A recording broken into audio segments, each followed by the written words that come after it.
and welcome back to another edition of Philosophical Thoughts in the Park.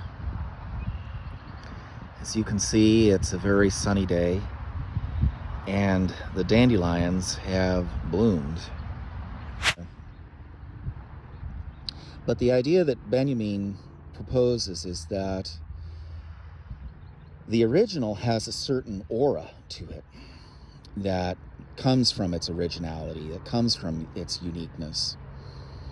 And he thinks that the more that it undergoes reproduction, the more the auratic quality of the reproductions tend to be diminished. I believe he may also say that the more that the work of art is reproduced, the more its original auratic quality is reproduced, but I'd have to go back and look at that. Either way, the idea is that through the process of reproduction, the auratic quality of a work of art is diminished. As it becomes more and more accessible, it loses its sacredness, it loses its tie to the original. Slowly, the original is forgotten in exchange for the experience of the reproduction. And there's a way in which you can think of the uniqueness, the way in which a work of art is created and belongs to a particular time and place as being related to its authenticity. And at a couple places in his essay, Benjamin alludes to this idea. He alludes to this idea of authenticity being associated with the original work of art. The original work of art is always what it is. But you could say that in a certain way, the work of art that is reproduced no longer belongs to that original authentic moment of creation. It departs from it in a certain sense. And you could kind of bridge from that idea to Heidegger's idea about becoming involved in the they, departing from one's ownmost nature and falling into the they. The reproduction of works of art is motivated not by the human desire to produce works of art so much as it is by the desire for being able to make money, motivated by capitalism. And so there's a sense in which, as we proceed further into the merging of art into the mechanisms of reproduction, the further we get away from these moments of authentic creation. I was thinking you could maybe apply this to Star Wars on a second order kind of level. Because the original Star Wars films were original creations. They have a kind of auratic quality to them. And maybe for some people, they have even kind of a sacredness to them. If somebody were to come along and change them or try to devalue them, a lot of people would, be up in arms and try to fight and resist that. And it seems like what's happened with some of the sequels is that people are objecting and thinking that the sequels haven't quite honored the sacredness of the originals. And with the sequels that came out, you had an attempt to honor that sacredness. You had an attempt to honor the tradition of Star Wars. But where people departed from that tradition, people questioned whether there was a departure from the authentic spirit of Star Wars. At least I've seen that quite a bit in the comments that people have made. And the reproductions, in order to carry on the auratic quality of the original have to have this tie to the original. They have to kind of draw their aura from the sacredness of the original. That's another concept that Benjamin tries to bring out, is that the reproduction has to refer back to the original in some kind of way. There's one other idea that I want to use to try to bring out the concept of aura, which I think works very well, and the idea of uniqueness, and the notion of authenticity being associated with a work of art that belongs to a particular place and time. If you think of a play, it could be even a high school play, there's this sense of anticipation.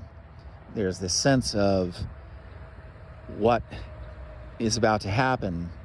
There's a sense that what is about to happen belongs to a unique moment in time, and regardless of whether it turns out to be a great play or a bad play, or whether someone stumbles and falls on the stage, or whether someone really nails their part, or whatever happens, there is a kind of auratic quality to the play that seems to flow from its uniqueness.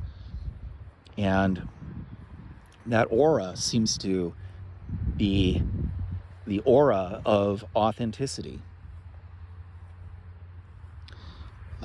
The authenticity of a thing being what it is, being for its own sake as a work of art. So there's that aura that's tied to it because of the fact that it's a non-reproducible, unique event. And you could kind of imagine that if someone took a video of the play and it were distributed and watched over many, many times, that it might tend to diminish the auratic quality of the original, the sense of it being a unique event that has a importance that kind of overshadows the value of its reproductions.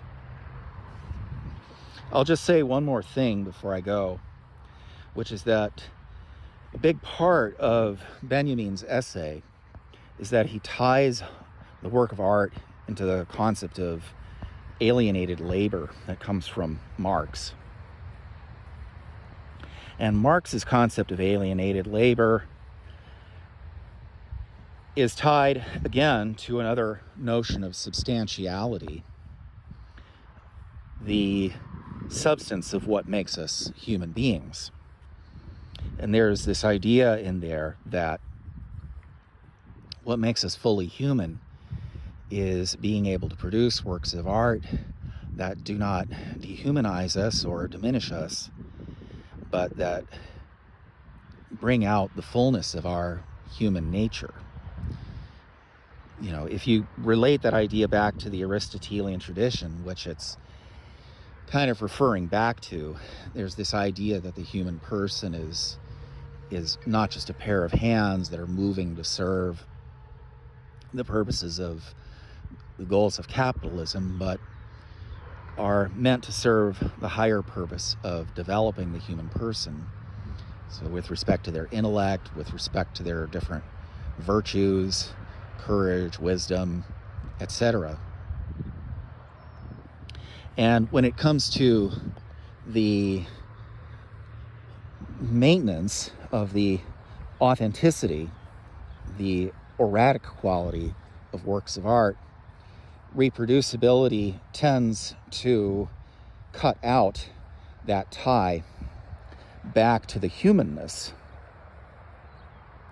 of the work of art, of the human qualities that went into creating the work of art. And so as we move into a stage where the things that are produced become specifically made for reproduction, the sense in which they are intended to be an expression of our humanness may be diminished as well.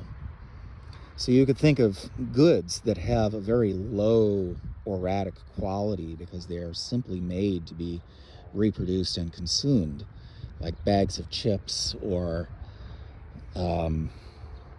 soup cans or that sort of thing.